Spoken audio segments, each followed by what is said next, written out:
మీది middle class ఫ్యామిలీనా? Middle class family అయితే మీ మీద పన్నుల భారం భారీ స్థాయిలోనే పడబోతుంది అనుకుంటున్నాను. దేశవ్యాప్తంగా అత్యధికంగా పన్నులు చెల్లించి, అత్యధికంగా వినియోగ వస్తువులు తీసుకునేది మన మిడిల్ క్లాసే. ఈ మిడిల్ క్లాస్‌ని టార్గెట్ చేసుకుంటూనే అటు కేంద్ర బడ్జెట్‌లో గాని, రాష్ట్ర బడ్జెట్‌లో గాని పన్నులు అధికంగా వేస్తూనే ఉన్నారు. ఈ మిడిల్ క్లాస్ మీద రేపు ఫిబ్రవరి 1 నాడు నిర్మలా సీతారామన్ ప్రవేశపెట్టబోయే బడ్జెట్‌లో అత్యధిక భారం పడే అవకాశాలే కనిపిస్తున్నాయి. గత జీఎస్టీ కౌన్సిల్ మీటింగ్‌లోనే నిర్మలా సీతారామన్ అనేక పన్నులను సరళీకృతం చేస్తామని చెప్పి అనేక పన్నులను సంక్లిష్టం చేశారు. అంతేందుకు మిడిల్ క్లాస్ మీద పాప్కార్న్స్ మీద పన్నులు, సెకండ్ హ్యాండ్ కార్ల మీద పన్నులు, నిత్యావసరంగా వాడే బైక్ల మీద కూడా లగ్జరీ కార్ల మీద ఉండేంత పన్నులు వేస్తున్నారు. ఇలాంటి అనేక పన్నులు వేస్తున్నాం. మన హెల్త్ ఇన్సూరెన్స్ మీద పన్నేస్తున్నారు, ఎడ్యుకేషన్ మీద పన్నేస్తున్నారు. టాటా, రిలయన్స్ వీళ్ళు 50% సంపాదిస్తున్న వీళ్ళు కడుతున్న పన్నులతోనే దేశం అంతా నడుస్తుంది అని అనుకుంటే మనం పప్పులో కాలేసినట్టే. ఎందుకంటే కార్పొరేట్ కంపెనీల మీద వేస్తున్న కార్పొరేట్ ట్యాక్స్ అనేవి దేశాన్ని రన్ చేస్తున్నాయా, లేకుంటే ఇన్కమ్ ట్యాక్స్ తోటి రన్ చేస్తున్నాయా అనే విషయాన్ని మనం ఒకసారి విశ్లేషిస్తే, ఈ బడ్జెట్ లో మిడిల్ క్లాస్ కావాల్సిన అంశాలు ఏంటిది, మిడిల్ క్లాస్ మీద కంపెనీలు ఎందుకు ప్రేమ చూపిస్తున్నాయి, మిడిల్ క్లాస్ మీద ఎందుకు పన్నులు భారం పడుతుంది అనే విషయాన్ని మనం ఈ వీడియోలో చర్చిద్దాం. 2019-20లో ఇన్కమ్ ట్యాక్స్ అనేది 4,92,654 crores ఉండగా, అదే కార్పొరేట్ ట్యాక్స్ వచ్చేసి 5,56,876 ఉంది. అంటే దాదాపుగా ఇన్కమ్ ట్యాక్స్ కంటే కార్పొరేట్ ట్యాక్స్ అప్పుడు అధికంగా ఉండేది. కానీ ఈ 2024 and 2025లో ఎస్టిమేటెడ్ బడ్జెట్లో ఇన్కమ్ ట్యాక్స్ వచ్చేసి 11,56,000 వసూలవుతుందని అంచనా వేశారు.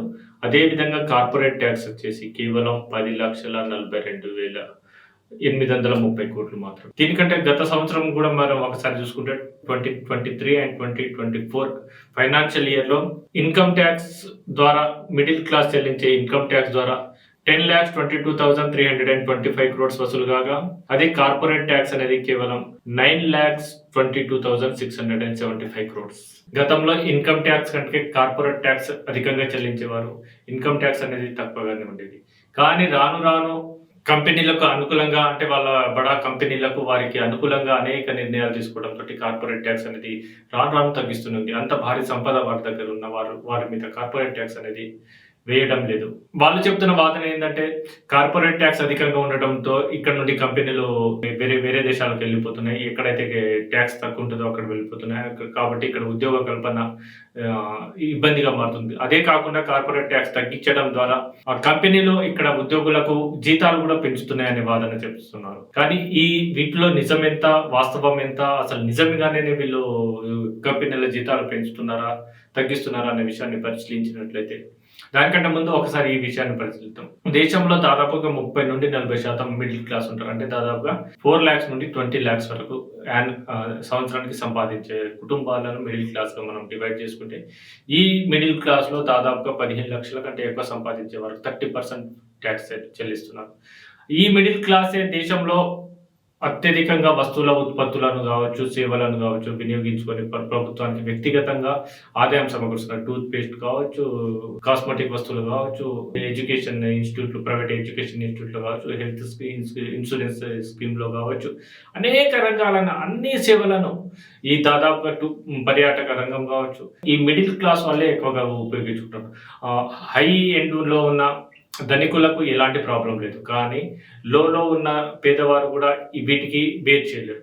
సో మిడిల్ క్లాస్ ని టార్గెట్ గా చేసుకుంటూనే అన్ని పనులు, ఎందుకంటే దేశంలో ఉత్పత్తి అయ్యే వస్తువుల్లో మాక్సిమం వీళ్ళే వినియోగించుకుంటారు, వీళ్ళే టార్గెటెడ్. కానీ వీళ్ళను టార్గెట్ గా చేసుకునే ప్రభుత్వాలు కూడా పన్నులు విధిస్తున్నాయి. కార్పొరేట్ ట్యాక్స్లు తగ్గించుకుంటూ వీళ్ళు నిత్యావసరంగా, ప్రజెంట్ అయితే నిత్యావసరంగా అనుకుంటున్న అనేక వస్తువులు, ఈ అన్నిటి మీద భారీ స్థాయిలో పన్నులు వేస్తున్నారు. ఒకవేళ బైక్ మీద 28% ట్యాక్స్ జిఎస్టీ విధిస్తున్న ప్రభుత్వం లగ్జరీ కార్స్ మీద కూడా అదే స్థాయిలో జిఎస్టీ విధిస్తున్నారు. అంటే ఒక సామాన్యుడికి, మిడిల్ క్లాస్కి అతని నిత్యావసరానికి అవసరమైన బైక్ ఒక లగ్జరీ కార్తో సమానమైన ట్యాక్స్ పరిధిలో తీసుకురావడంతో అతను కూడా లగ్జరీ కార్తో సమానమైన ట్యాక్స్ చెల్లించి ఇతను బైక్ తీసుకోవాల్సిన అవసరం ఏర్పడ్డది. అదేవిధంగా జిఎస్టీ కాకుండా మళ్ళీ వాళ్ళ మీద డబుల్ ట్యాక్స్, రోడ్ ట్యాక్స్ అంటున్నారు. 2 వీలర్కి రోడ్ ట్యాక్స్ ఎందుకు? ఒక లగ్జరీ కారు, ఒక హై ఎండ్ కార్ మీద కానీ, ఒక బస్సు మీద కానీ, ఒక లారీ మీద కానీ రోడ్ ట్యాక్స్ ఏస్తే దానికి అర్థం ఉంటుంది కానీ, టూ వీలర్స్ నిత్యావసరంగా ఇంట్లో గల్లీలో ఇంటి అవసరాల కోసం వాడుకునే దీని మీద కూడా రోడ్ ట్యాక్స్ డబుల్ ట్యాక్స్ ఇస్తున్నారు. అదేవిధంగా ఒక ₹100 మనం పెట్రోల్ తీసుకోగలిగితే ₹100లో దాదాపుగా ₹50 ట్యాక్స్ రూపంలోనే ప్రభుత్వానికి వెళ్తుంది. రాష్ట్ర ప్రభుత్వం కావచ్చు, కేంద్ర ప్రభుత్వం కావచ్చు. ఇక మిడిల్ క్లాస్‌లో కార్పొరేట్ కంపెనీలు చెప్తున్నాయి తమకు కార్పొరేట్ ట్యాక్స్ తగ్గేయడంతో ఉద్యోగుల జీతాలు పెంచుతున్నామని అంటున్నారు. కానీ వీటిలో వాస్తవం ఎంత అనే విషయాన్ని ఒకసారి ఇంటర్నేషనల్ లేబర్ ఆర్గనైజేషన్ డేటా ప్రకారం దేశంలోని అనేక కంపెనీలు ఉద్యోగుల జీతాలను పెరుగుతున్న ద్రవ్యోల్బణానికి అనుగుణంగా అయితే పెంచడం లేదు. కానీ వాళ్ళ ప్రాఫిట్స్ మాత్రం బడా కార్పొరేట్ కంపెనీల ప్రాఫిట్స్ మాత్రం గత 4-5 సంవత్సరాల్లో రెట్టింపు కంటే ఎక్కువైనాయి. 4 రెట్లు దాకా పెరిగినాయి కొన్ని కంపెనీలు. కానీ జీతాలు మాత్రం నెగిటివ్లో ఉన్నాయంటే జీతాలు పెంచినట్టు కనిపిస్తున్నా కానీ పెరుగుతున్న ద్రవ్యోల్బణానికి, పెరుగుతున్న ఇన్ఫ్లేషన్‌కు అనుగుణంగా జీతాలు అయితే పెంచడం లేదు. ఈ ఇన్ఫ్లేషన్ అనేది నిత్యావసరాల్లో ఒక విధంగా ఉంటే, ముఖ్యంగా మిడిల్ క్లాస్‌లో అవసరమైన హెల్త్ అండ్ ఎడ్యుకేషన్ రంగంలో ఇన్ఫ్లేషన్ అనేది భారీ స్థాయిలోనే ఉంది. స్కూల్ ఫీజులు కావచ్చు, హాస్పిటల్‌లో తీసుకునే ట్రీట్మెంట్‌ల మీద ఫీజులే కావచ్చు, వీటి మీద ఇన్ఫ్లేషన్ అనేది భారీ స్థాయిలో దాదాపుగా కొన్ని ఏరియాల్లో అయితే 100% దాకా ఉంది. 4 ఏళ్ల క్రితం హార్ట్ సర్జరీ కావచ్చు, చిన్న ఏదైనా సర్జరీ కావచ్చు, ఏ రేట్‌లో ఉంది. ఈరోజు ఒక 2-3 సంవత్సరాల తర్వాత ఈరోజు ఎంత ఉంటుంది అంటే దాని రేటు దాదాపుగా డబుల్ అయింది. అంటే దాని ఇన్ఫ్లేషన్ ఏ స్థాయిలో ఈ రంగాల్లో పెరుగుతుంది. ఈ ఇన్ఫ్లేషన్‌ని కంట్రోల్ చేయాల్సిన బాధ్యత గవర్నమెంట్ మీద ఉంది. అసలు హెల్త్ రంగంలో ఆరోగ్యాన్ని పరిరక్షించుకోవడానికి మనం హాస్పిటల్‌కి వెళ్తే కూడా దాని మీద జీఎస్టీ వేయడం లేదు. అది కూడా అర్థం కాని పరిస్థితి. ఎడ్యుకేషన్ మరియు కోచింగ్ సెంటర్లు, స్కూళ్ళలో వీటిలో కూడా ఇన్ఫ్లేషన్ భారీ స్థాయిలో ఉంది. అదేవిధంగా వాటి మీద జీఎస్టీ పన్నులు కూడా విధిస్తున్నారు. సో మిడిల్ క్లాస్ వ్యక్తులు కార్పొరేట్ కంపెనీలో దాదాపు వీళ్ళనే టార్గెట్ చేశాయి.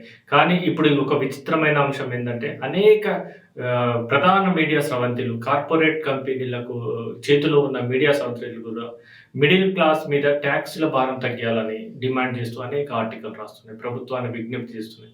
దీనికి కూడా కారణాలు లేకపోలేదు. ఎందుకంటే బడా కార్పొరేట్ కంపెనీల చేతిలో ఉన్న మీడియా సంస్థలు కూడా మిడిల్ క్లాస్ గురించి ఆలోచిస్తున్నాయి. అంటే ఎందుకంటే ఈ మధ్య కాలంలో మిడిల్ క్లాస్ పబ్లిక్లో వారి సేవింగ్ కావచ్చు, వారి దగ్గర మనీ ఖర్చు చేసే సామర్థ్యం కావచ్చు రాను తగ్గిపోతుంది.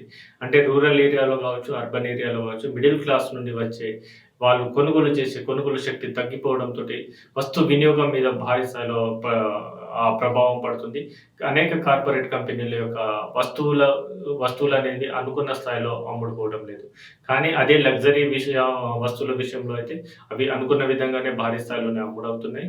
ఈ మిడిల్ క్లాస్ టార్గెట్ చేసుకొని అంటే ఒక హై ఎండ్ లగ్జరీ కార్స్ అమ్ముడుపోయిన స్థాయిలో మిడిల్ క్లాస్‌కు అవసరమైన ఒక 10 నుండి 20 లక్షల మధ్యలో ఉండే ఈ కార్ల అమ్మకాలు అనేది భారీ స్థాయిలో తగ్గిపోయాయి.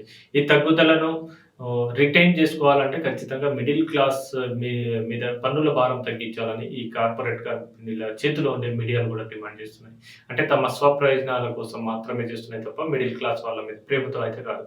కానీ ఈ మిడిల్ క్లాస్‌కి నిజంగా ఏం కావాలి, ఎంత కావాలి? దేశంలో దాదాపుగా 30-40% మిడిల్ క్లాస్ పబ్లిక్ ఉన్న పాపులేషన్ ఉంది, మిడిల్ క్లాస్ పాపులేషన్ ఉంది. ఇందులో అంటే దేశ జనాభాలో ట్యాక్స్ కడుతున్న వారు మాత్రం కేవలం 1.6% మాత్రమే ఇన్కమ్ ట్యాక్స్ కడుతున్నారు. కార్పొరేట్ కంపెనీల కంటే కూడా భారీ స్థాయిలో ఇన్కమ్ ట్యాక్స్ కడుతున్నారు. వీరి మీద భారీ స్థాయిలో పన్నులు చెల్లిస్తున్నారు.